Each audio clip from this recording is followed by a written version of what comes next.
तो दो उद्देश्य तो हमारे पूरे हो चुके हैं और उसमें काफ़ी हमने भारत का नाम रोशन किया। हमारे पास समय कम है, 14 दिन ही है हमारे पास कुल ये मिशन के लिए। तो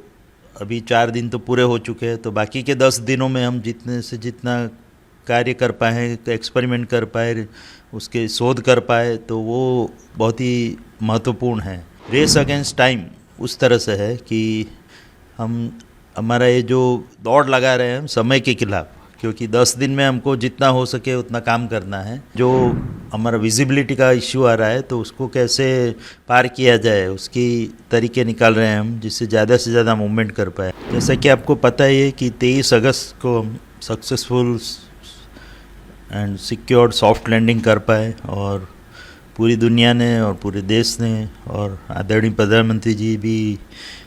सब साइंटिस्ट को मिलने पर कल आए थे, तो उन्होंने भी काफ़ी सराहना की सबकी, और ख़ास करके हमारे वैज्ञानिकों की और इसरो के इस अचीवमेंट की, भारत के इस अचीवमेंट की,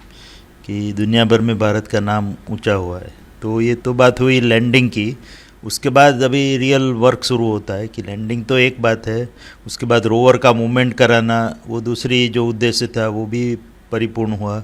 तो इस तरह से जो ये मिशन के जो 3 मुख्य उद्देश्य थे, उसमें एक तो सॉफ्ट लैंडिंग, दूसरा रोवर को नीचे उतार के उसका मूवमेंट कराना, और तीसरा है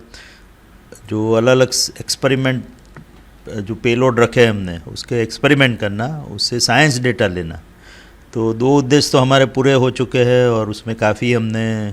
भारत का नाम रोशन किया। और अभी जो तीसरा उद्देश्य है उसके लिए काम चल रहा है इसरो के द्वारा, इसरो के साइंटिस्टों के द्वारा और वैज्ञानिकों के द्वारा खास करके। और उसमें हमारा अभी जो मुख्य उद्देश्य है वो है रोवर का जितना हो सके चंद्रमा की सरफेस पे, सतह पे, ज़मीन पे उसका मूवमेंट कराना, उसको घुमाना, जिससे अलग अलग जगह से हम एक्सपेरिमेंट कर पाए और उसका डेटा कलेक्ट कर पाए। तो जो मुख्य उद्देश्य है कि जितना हो सके उतने एक्सपेरिमेंट करें और उसका डेटा हम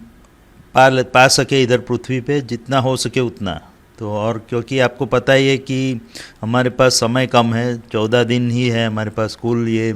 मिशन के लिए। तो अभी 4 दिन तो पूरे हो चुके हैं, तो बाकी के 10 दिनों में हम जितने से जितना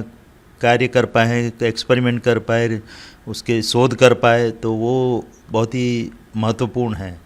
और इसके लिए कार्य चालू है। और जैसा कि आपको मैंने बताया कि हम रेस अगेंस्ट टाइम उस तरह से है कि हम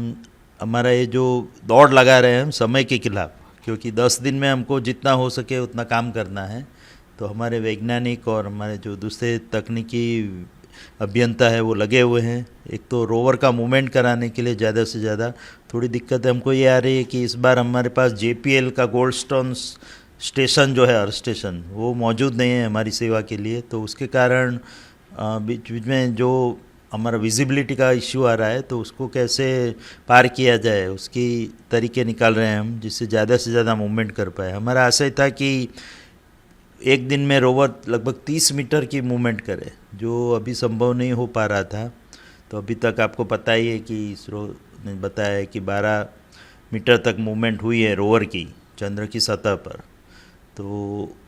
हमारा जो मूल उद्देश्य है कि 30 मीटर एक दिन में, और जो तो इसलिए बाकी के दिनों में हम 300-400 मीटर मूवमेंट कर पाए, उसके लिए प्रयत्न जारी रहेंगे ज़्यादा से ज़्यादा। जैसे मैंने बताया कि वहाँ पे चंद्रमा की सतह पे रोवर का मूवमेंट हो, रोवर वहाँ पे चल पाए, अपनी गतिविधियाँ कर पाए, वो खास महत्वपूर्ण है। और उसके साथ साथ जो एक्सपेरिमेंट है वो कर पाए। तो आपको जैसे पता ही है कि 4 सेंसर या पेलोड लगे हुए हैं लैंडर पे, तो वो अपना कार्य कर रहे हैं अभी, और उसके इनिशियल ऑपरेशन सब पूरे हो चुके हैं। तो एक तो है उसमें जो रंभा पेलोड, जो उसके वहाँ की प्लाज्मा आयन एमिशन और उसके बारे में प्रोबिंग करेगा, एक्सपेरिमेंट करेगा, तो उसके इनिशियल ऑपरेशन कर दिए गए हैं। एक दूसरा जो महत्वपूर्ण पेलोड है वो है कि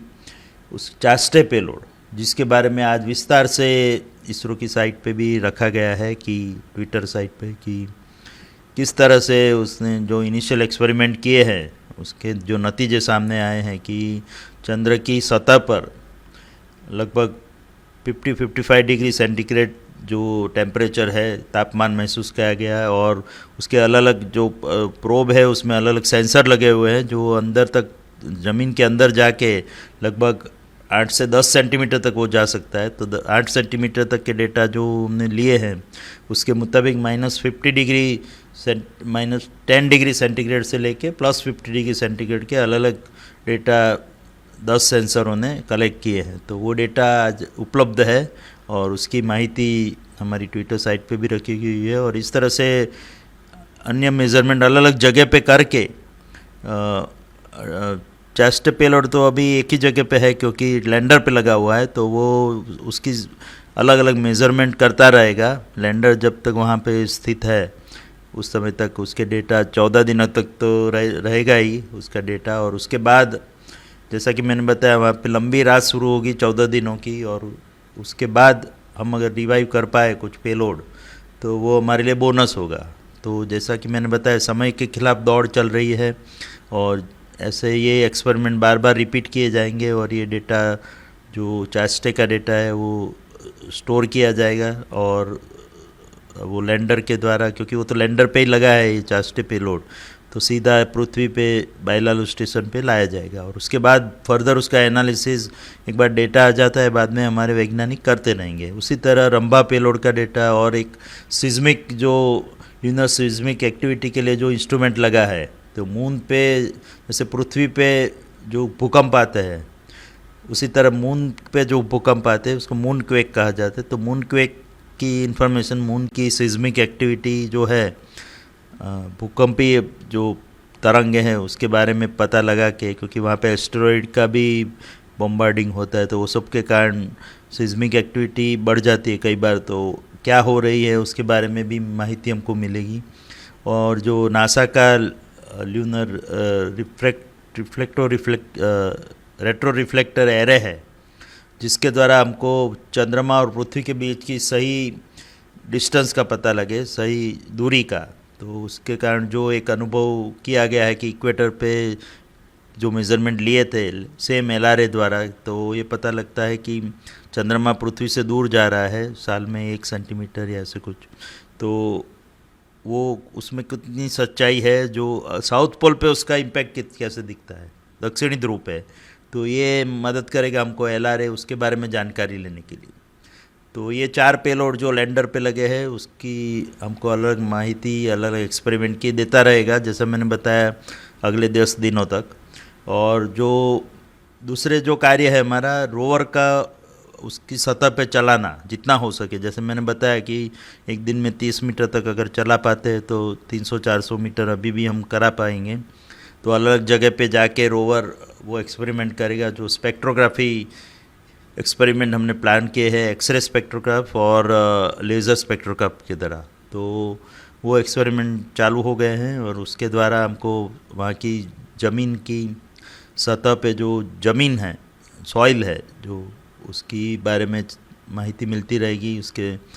केमिकल कॉम्पोजिशन और उसका एलिमेंटल कॉन्फ़िगरेशन, क्या क्या तत्व है वहाँ पे, मिनरल्स क्या क्या है। और एक खासकर रोवर जहाँ भी मूवमेंट करेगा, खासकर क्रेटर के आजू बाजू पे फ्रोज़न आइस की संभावना वैज्ञानिकों ने जताई थी। तो पहले जो हमको हाइड्रोक्सिल मॉलिक्यूल मिला था ऑर्बिटर के द्वारा, तो आज तक जो भी एक्सपेरिमेंट हुए हैं और वो जब जो भी डेटा हमने कलेक्ट किया वो रिमोट सेंसिंग इंस्ट्रूमेंट के द्वारा हुआ है। क्योंकि ऑर्बिटर के जो घूम रहा है चंद्र की सतह के ऊपर 100 किलोमीटर पे, उसमें जो इंस्ट्रूमेंट लगे हैं उसके द्वारा अलग अलग सेंसर से जो माहिती मिलती है, उससे रिमोट सेंसिंग से वो माहिती मिलती है कि क्या है वहाँ पे। तो जैसे कि चंद्रयान 1 पे M3 जो सेंसर था स्पेक्ट्रोमीटर, उससे पता लगा कि मून मिनरल मैपर M3 इसलिए कहा जाता है उसको, तो कि वहाँ पे हाइड्रोक्सिल मॉलिक्यूल की खोज हुई थी पहली बार जब पता लगा था। और उसके बाद हमको ये पता लगाने के और भी उसको कोरोबरेट किया था हमारे DFSAR जो ड्यूअल फ्रीक्वेंसी रडार था चंद्रयान 2 में। तो इस तरह से अभी कुछ अगर क्रेटर के आजू बाजू और कहीं भी हाइड्रोक्सिल मॉलिक्यूल या फ्रोज़न वाटर, फ्रोज़न आइस से कुछ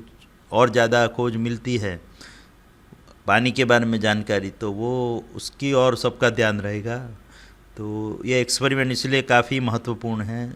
लेज़र के द्वारा या एक्स स्पेक्ट्रोग्राफी के द्वारा, जो दो सेंसर लगे रोवर पे, इसलिए रोवर को अलग अलग जगह पे घुमा के जितनी हो सके उतने डेटा कलेक्ट करें हम। जो मैंने बताया कि समय के विरुद्ध दौड़ हम कर रहे हैं 10 दिनों में, और बाद में अगर वो चालू हो पाता है, रिवाइव हो पाता है लंबी जो कठिन रात्रि के बाद, जबकि टेम्परेचर -120 से -150 डिग्री सेंटीग्रेड तक जाएगा, उसमें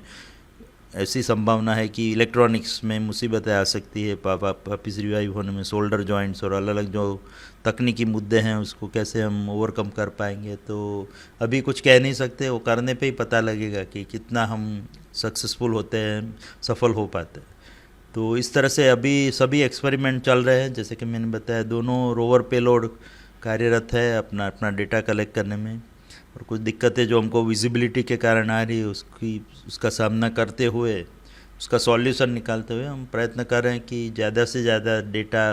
पृथ्वी पे लाया जाए एक्सपेरिमेंट के द्वारा। तो 4 जो लैंडर के जो इंस्ट्रूमेंट है वो, और 2 रोवर के जो इंस्ट्रूमेंट है, और रोवर का मूवमेंट कराने में एक तो हमको बहुत ही केयरफुल रहना पड़ता है, बहुत ही सटीक तरीके से करना पड़ता है, क्योंकि